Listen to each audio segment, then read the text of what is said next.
What's up guys, welcome to Munchkins Gaming, where we take your gaming to the next level. This is Munchkins logging in to bring you another Dissidia Final Fantasy Opera Omnia video.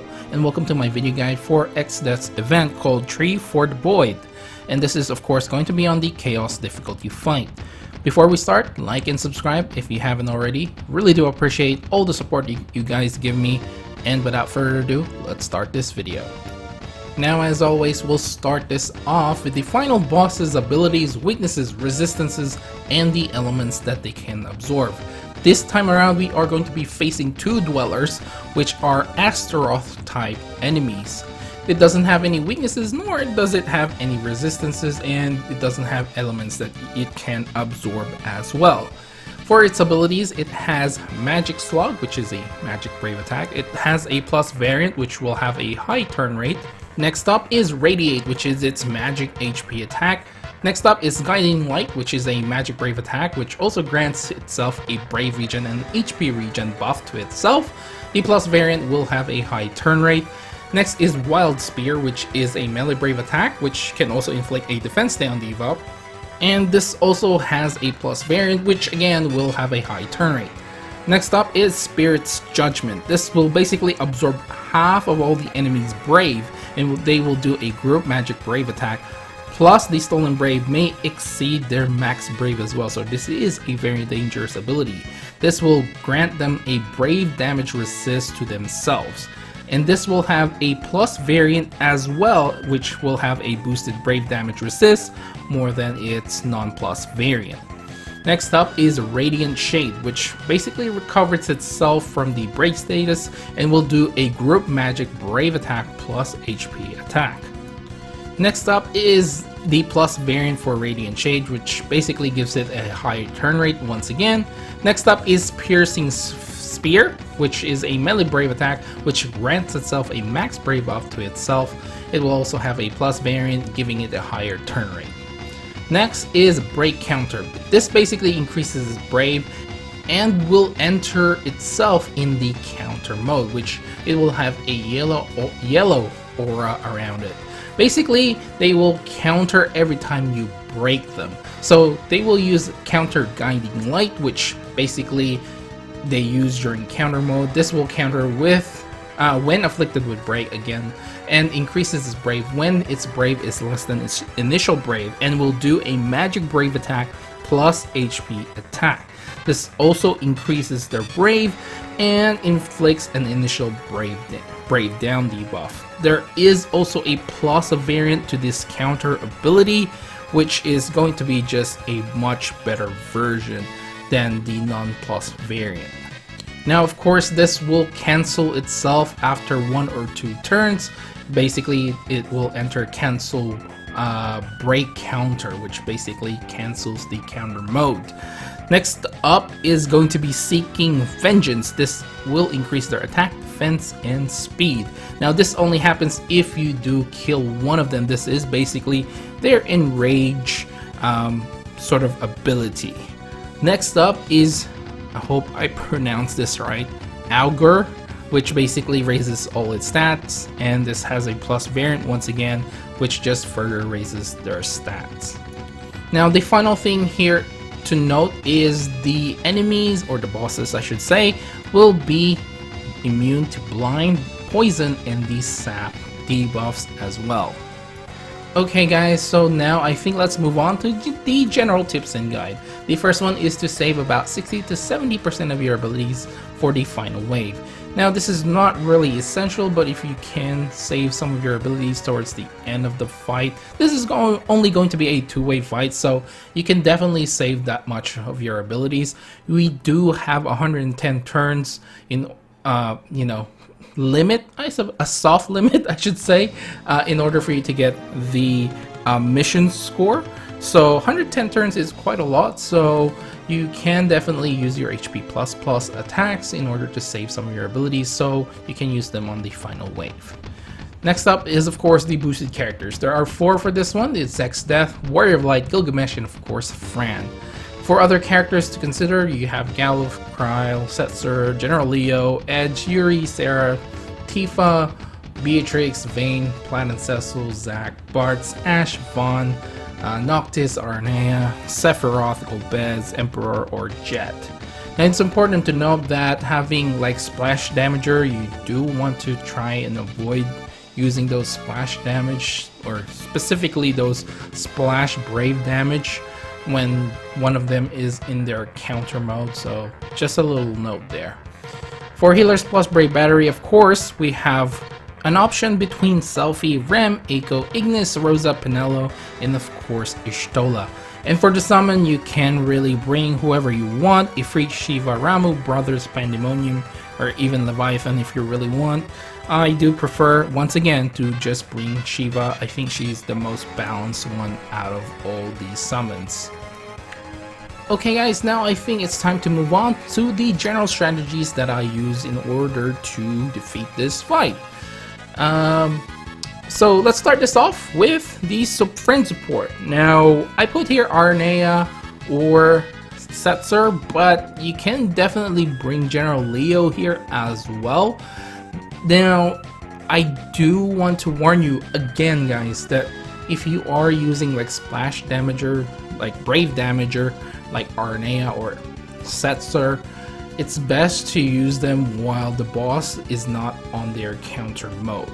So whenever you want to bring these two, you just have to make sure that they're actually not on their counter mode, okay? Even though I say to bring them, you still have to be careful when you actually use them. So if you want to be a little bit more safe, General Leo is another good friend support to have. And next up is going to be Delay, Paralysis, and of course Freeze are still going to be your best friend. They're still going to work for this particular fight. You can delay, and of course just don't delay too much when you are fighting the boss who's on their counter mode. So try not to delay that boss and let them have their turn so they can cancel their counter mode, and then you can attack them once again. Alright, now for the next one is, again, watch out for that counter, because that's the main gimmick of this fight. Try to use your single target attacks during these times, but when the boss glows yellow, you know they are on their counter mode. Next up is to bring a healer, just to heal through some of the counter damage that maybe will be unavoidable. Like if you have characters that only have splash damage with their braves, it's definitely going to be unavoidable. So if having a healer is really gonna help you out. And finally, bring a tank, because they can soak up a lot of the damage. Now, one thing to note here is, even though you have a tank, when the boss counters, they always counter the character that actually breaks them. So even though they are locked to the tank, they will still counter the character that broke them. So be careful. The one way I think you can get around this is using like Warrior of Light. He has the best shield for this one. Using Galuf works as well, because he can dodge that or cover you. Zack is okay, but it's more for himself. But yeah, Galuf and Warrior of Light are probably the best ones that can, at least you can avoid getting broken, plus getting a huge HP damage, because it can one hit you guys if you don't have a way to prevent that. If you don't prevent yourself from getting broken. And especially nowadays, all the abilities will have like an HP damage at the end, which means you will have 0 brave at the end of that most of the time, unless for specific characters. So yeah, just be careful. Having those shields really gonna help you out. Alright guys, now let's move on to the possible party compositions. The first one is of course going to be your boosted team with Exdeath, Warrior of Light, Fran / Gilgamesh, with an Arnea support and Shiva for the summon. Now, I think the two that I would really keep here is going to be Exdeath and Warrior of Light. Fran and Gilgamesh are interchangeable, depending if you want to be more aggressive. If you want to use Gilgamesh, he's gonna be more of an aggressive type of offensive damage dealing. Fran is more debuffer, so just pick one of them and you should be fine. Exdeath has his gravity-based attacks, and of course the HP poison's really gonna be helpful in terms of damage. And of course Warrior of Light is there for the shields. Now the next team I have for you guys here is going to be Fran, Warrior of Light, and General Leo with an RNA support and Shiva for the summon. It's what you guys are seeing on this video, and it's pretty much just like the first composition, but with General Leo. And yeah, basically you just add a single target specialist and can delay as well. Next up is going to be Zach Canelo and Yuri with our RNA support and Shiva for the summon. Zach is here more for the tank, and he can be replaced by others. Like I mentioned, you can have Galifear or Warrior of Light. Canelo for heals and battery, and Yuri has a choice between his AoE, and he also has the gravity base attacks with that AoE as well, or his single target attacks, and he's also have a very good support ability with his EX buff. Now of course the final team here is going to be the delay team with Vayne, RNA, and Stola with RNA support and Shiva for the summon. And of course the idea here is just to completely delay the boss so they don't actually get to the point they actually can counter you. But if for whatever reason they get there, I guess it's a safer bet to have General Leo in replacement with Arnea, but Arnea still has a pretty damn good single target attack with her first ability, so you can save that for those occasions if you really want to. But again, interchangeable as long as you can delay. Okay guys, so we're finally at the end of this video, and of course I will give you guys my final thoughts on this fight. Now this fight to me, because of my composition, really helped out not getting one shot by that counter. I went in this fight blind. This is basically my blind run, in which I usually do when it comes to these videos. Like the videos that you will usually see is my blind run video. So this one, I gotta say for me, it was okay.